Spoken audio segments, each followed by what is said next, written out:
안녕하세요. 저는 물리학 여러 분야 가운데 빛을 연구하는 광학을 전공했으며 비선형 광학 논문으로 카이스트에서 박사학위를 받았습니다. 영남대학교 물리학과에서 교수로 재직하면서 비선형 광학, 레이저, 디스플레이 등 여러 분야에서 연구를 수행했습니다. 현재는 영남대학교 명예교수로 있습니다. 51명의 석박사를 배출하였고 국내외 178편의 국제 논문을 저술하였으며 국제 특허 7건, 국내 특허 27건, 저서 13건 등 총 270건의 연구 실적을 가지고 있습니다.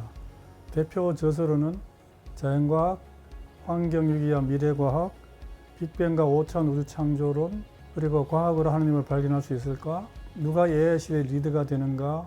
빅뱅 풀리지 않는 문제들이 있습니다.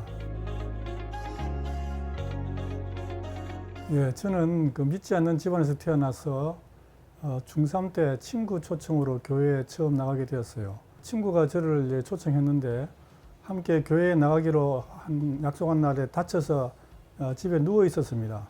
그래서 아버지가 나가지 못하게 지키고 있었습니다. 그런데 아버지가 잠깐 자리를 비운 시간에 절뚝거리면서 친구 집으로 늦게 걸어가면서 마음속으로 이렇게 생각했습니다. 정말 하느님이 계시면 친구가 기다리고 있을 것이고 늦었다고 친구가 혼자 먼저 교회에 가버렸으면 다시는 교회에 가지 않겠다고 생각했어요. 어린 마음에 이제 그렇게 생각했던 거죠.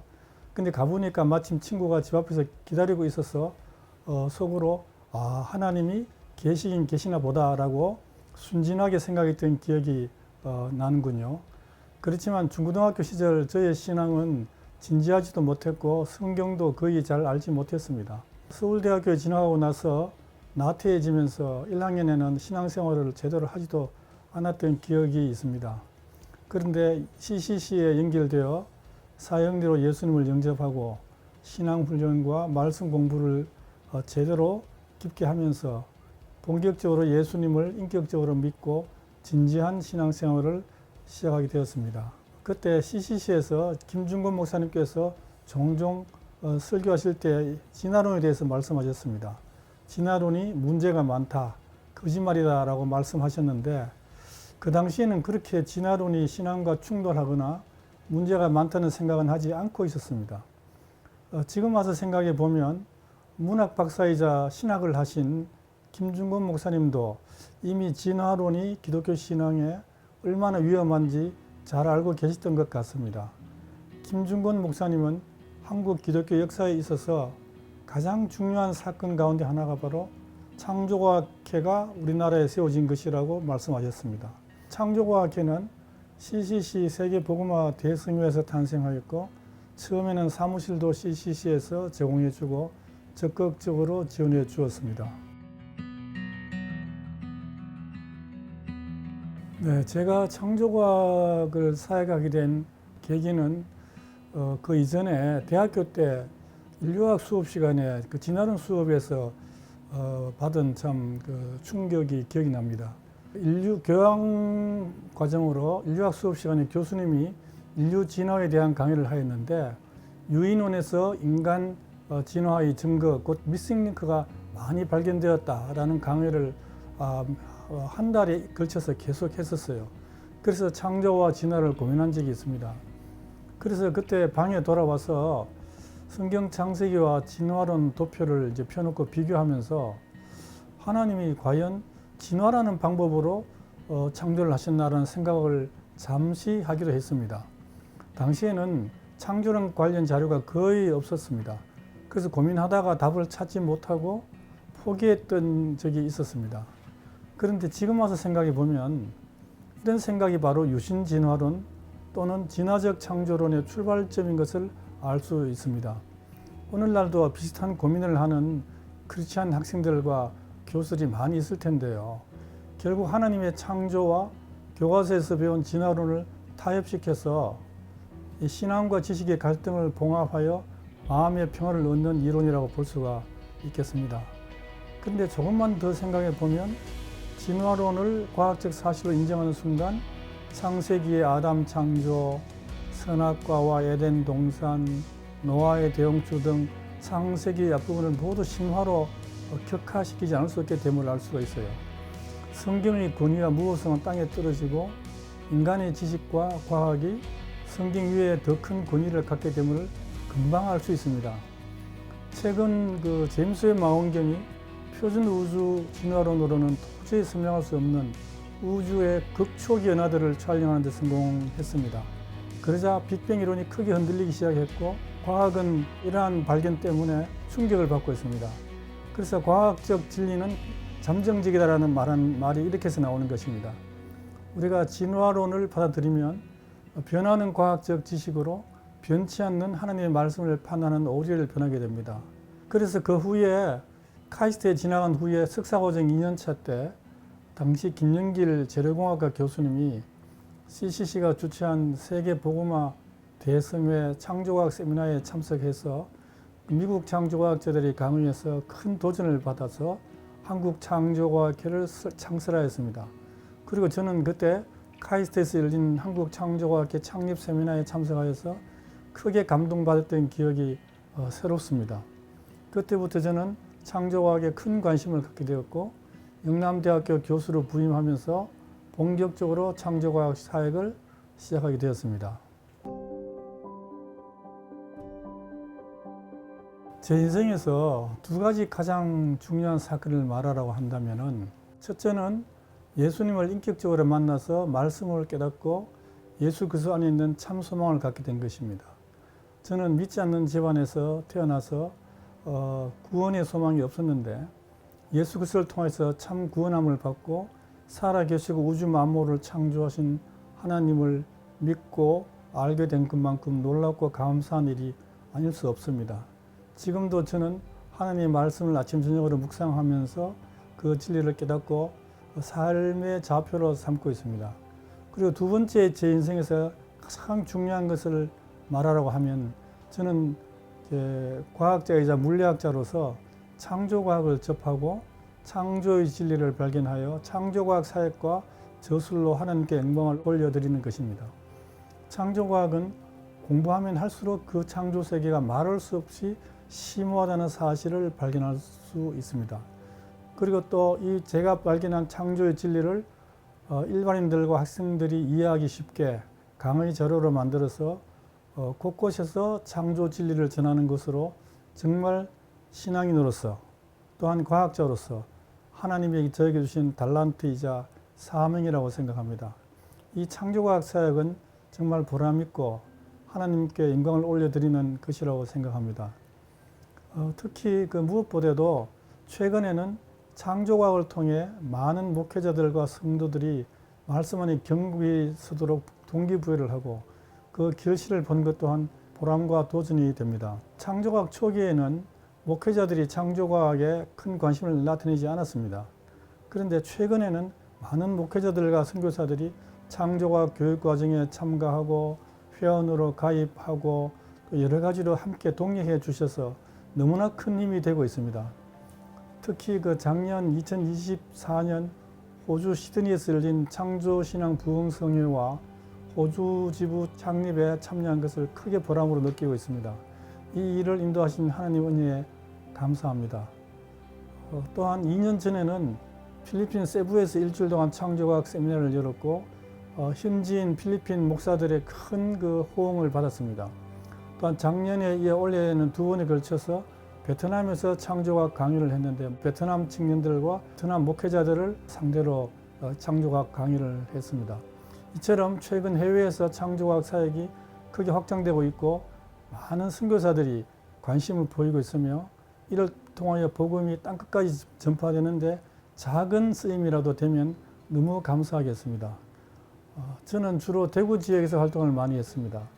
무엇보다도 감사한 일은 대구 지부가 한 10년 전에 팀장 제도를 도입하면서 교수 외에 많은 각 분야에 헌신된 분들이 참여하여 대구 지부 창조과학 사역이 크게 활성화되고 있다는 사실입니다. 창조과학 사역을 시대별로 나누자면 교수 중심 사역 시대와 팀장 중심 사역 시대로 나눌 수 있을 정도입니다. 교수들은 주로 전체 강연을 했다고 한다면 팀장들은 주로 청소년과 어린이 사역을 중심으로 활발하게 활동하고 있습니다. 사실 창조과학 사역의 미래는 어린이와 청소년에 달려있다고 해도 과언이 아닙니다. 어린이 창조과학 캠프에는 어린이와 함께 많은 부모들이 함께 참여하고 있습니다. 그래서 복음 전파와 교회에 미치는 영향이 매우 큽니다. 그래서 대구 지부에서는 12회에 걸쳐서 진행하는 어린이 창조과학 강의 교과서가 개발되어 있고, 이 과정에 참여한 어린이와 청소년들에게 큰 도전과 변화를 일으키고 있습니다. 제가 특별히 감사한 것은 제 은퇴 후에도 더 많은 시간을 창조과학 연구와 사역에 집중할 수 있다는 것입니다. 최근에는 창조과학 저술에 더 많은 시간을 할애할 수가 있어서 보람된 시간을 보내고 있습니다. 요즘에는 POD 출판, 주문 후 제작 방식이라는데요. 이 POD 출판 방식이 도입되어서 책 출판하기가 훨씬 더 쉬워졌어요. 저는 앞으로 제가 공부한 창조과학, 특히 우주 창조 분야와 관련해서 중요한 내용을 책으로 출판하고자 노력하고 있습니다. 진화론은 과학적으로 검증이 불가능한 세계관이자 자연주의 과학 사상이라는 것을 꼭 깨달으시기 바랍니다. 자연주의라는 것은 존재하는 모든 것은 물질뿐이고 물질 법칙으로 모든 것을 설명할 수 있으며 하나님은 없다고 보는 일종의 과학 옷을 입은 무신론 사상입니다. 그래서 자연주의 사상에 몰입된 사람들은 과학에 창조나 하나님 이야기를 하면 조롱하고 무시하게 되는 겁니다. 그러나 교과서에서 진화론의 증거라고 제시되는 과학적 증거들은 거의 대부분 반박이 가능합니다. 현대 과학의 엄격한 검증의 잣대를 통과하지 못하고 있어요. 이런 증거들은 진화론을 믿고 있는 사람들이 진화론적 관점에서 볼 때만 그럴듯하지만은 창조론적 관점에서 보면 전혀 진화의 증거가 아닌 것들이 더 많습니다. 오히려 창조의 증거인 것들도 많이 있습니다. 예를 들면 우주론에서는 인플레이션, 우주 배경 복사, 은하 형성 과정 등 중요한 천문학적 사건들이 있는데요. 또 생물학에서는 중간 화석이나 DNA 생명 정보들이 그런 것들입니다. 특히 빅뱅 이론의 가장 핵심적인 가설인 인플레이션은 50년 가까운 수많은 노력에도 불구하고 그 증거를 발견하고자 하는 모든 실험은 다 실패했습니다. 또한 빅뱅의 가장 확실한 증거로 여겨져온 우주 배경 복사조차도 플랑크 인공위성이 우주에 올라가서 정밀하게 측정한 그 데이터에 의하면은 빅뱅으로는 설명 불가능한 비정상 분포가 발견되었습니다. 이에 대해서는 제가 빅뱅과 5차원 우주 창조론, 빅뱅 풀리지 않는 문제들이라는 책에서 자세히 설명했습니다. 또한 제임스 웹 망원경의 우주 극초기 사진들을 보면 빅뱅 이론의 은하 형성 모델은 완전히 실패하고 있음을 알 수가 있어요. 작고 불규칙한 은하들만 존재할 것으로 여겨졌던 우주 초기에 우리 은하보다 더 크고 웅장한 낯선 은하가 발견되었습니다. 그 이름이 줄롱 갤럭시와 빅휠 갤럭시가 대표적인 것인데요. 이런 것들이 발견되자마자 빅뱅 이론으로 이를 설명하는 것이 불가능한 것을 인지한 천문학자들이 큰 혼란에 빠지고 있습니다. 이처럼 진리는 디테일 속에서 힘을 발휘합니다. 왜냐하면 밝은 빛 아래에서는 어두움의 그림자가 존재할 수가 없듯이 디테일한 정보가 나오게 되면 진화론과 같은 모호한 추론적 가설이 들었을 자리가 점점 없어지기 때문입니다. 플랑크 위성의 정밀한 우주 배경 복사 측정과 제임스 웹 망원경의 우주 극초기 사진은 그동안 빅뱅 이론의 가설 속에서 사실로 믿어져 온 우주의 모습과는 완전히 다른 우주의 모습을 보여주고 있습니다. 또한 가장 상식적이고 파워풀한 연력학 제2법칙에 의하면 닫힌 개인 우주는 반드시 질서에서 무질서로 진행한다라는 것을 말하고 있습니다. 빅뱅이라는 무질서한 대폭발 사건에서 오늘날 이처럼 질서 있고 아름다운 우주가 탄생하는 것은 연력학 제2법칙을 정면으로 위배하는 사건입니다. 이것은 노벨 수상자인 로저 펜로스도 분명하게 지적했습니다. 그는 빅뱅으로 오늘날 우주가 나올 가능성은 완전 제로에 가깝다고 말하고 있습니다. 마치 자동차, 컴퓨터, 비행기처럼 복잡하고 아주 정교한 장치가 인간의 창의적이고 지적인 활동이 없이는 저절로는 절대로 존재할 수가 없듯이 이처럼 질서 있고 아름다운 우주와 생명 세계는 하나님의 창조 외에는 나올 수 없다는 간단하면서도 명확한 사실을 인식하는 것이 너무 중요합니다.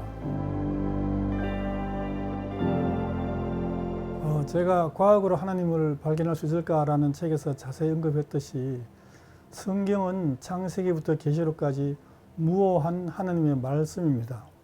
성경에는 과학으로 설명이 불가능한 여러 가지 기적이나 이적들이 나오지만 현대 과학적으로 명백히 밝혀진 과학적 오류는 전혀 없습니다.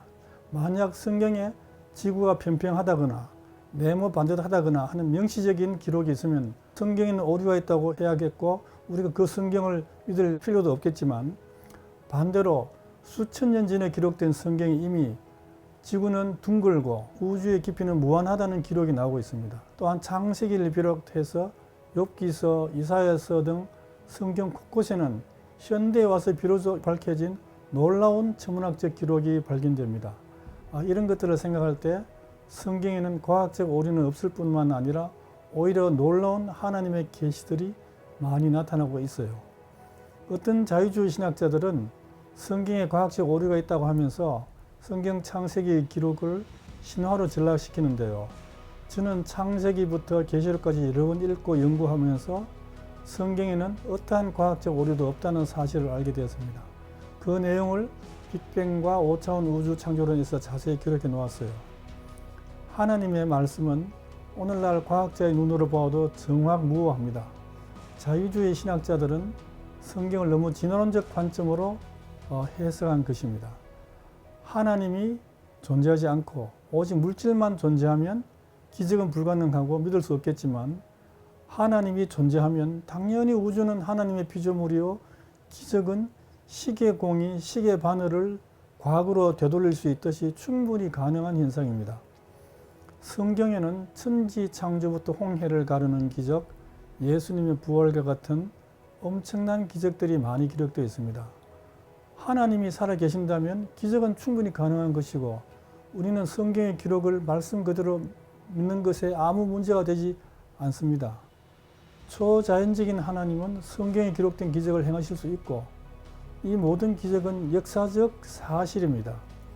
동시에 하나님은 우주와 그 속의 모든 자연법칙도 만드셨습니다. 우리는 자연법칙을 통해서 놀랍고도 정교한 우주를 창조하신 하나님을 발견할 수가 있습니다. 개인적으로는 주의 말씀은 내 발의 등이요 내 길의 빛이다 라는 말씀처럼 성경은 나의 삶을 비추어주고 인도하는 진리의 등불입니다. 저는 아침 저녁으로 말씀을 묵상하며 회개와 기도와 깨달음을 얻고 있습니다. 창조학은 나에게 신앙과 학문과 삶을 통합하는 가장 중요한 역할을 하고 있습니다. 하나님을 믿는 믿음으로 물질 세계 밖에 영적 세계가 있음을 알 수가 있고 하나님은 물질 세계를 창조하셨을 뿐 아니라 다스리고 계심을 알 수 있습니다. 하나님이 존재하시면 우리는 출애굽에서 하나님이 홍해를 가르치는 기적이나 동정녀 탄생, 부활의 말씀을 그대로 믿고 받아들이는데 아무런 문제가 없습니다. 기적을 못 믿으면 하나님을 믿는다는 것이 무슨 의미가 있겠습니까? 창조학을 공부함으로써 우주와 태양계, 생명세계에 나타난 놀라운 창조의 증거들을 보고 이해할 수 있는 관점을 가지게 되어 창조신앙과 구원신앙을 조화시킬 수 있게 해줍니다. 바다의 물고기와 하늘의 새와 땅에 움직이는 모든 생물을 다스리라는 창세기 1장 28절의 문화명령과 땅끝까지 이르러 내 증인이 되라는 사도행전 1장 8절의 전도명령이 저에게 있어서는 창조학을 통하여 제 믿음 속에서 온전히 하나가 됩니다. 하나님께서 저에게 과학자, 특히 물리학자로서의 재능을 주시고 또한 예수님을 영접하고 말씀을 온전히 믿는 제자로 부르신 것은 창조학을 통하여 하나님과 말씀을 믿지 못하는 불신의 시대에 창조신앙을 온전히 전파하는 사명으로 생각합니다. 저는 창조과학자 권진혁 교수였습니다. 감사합니다.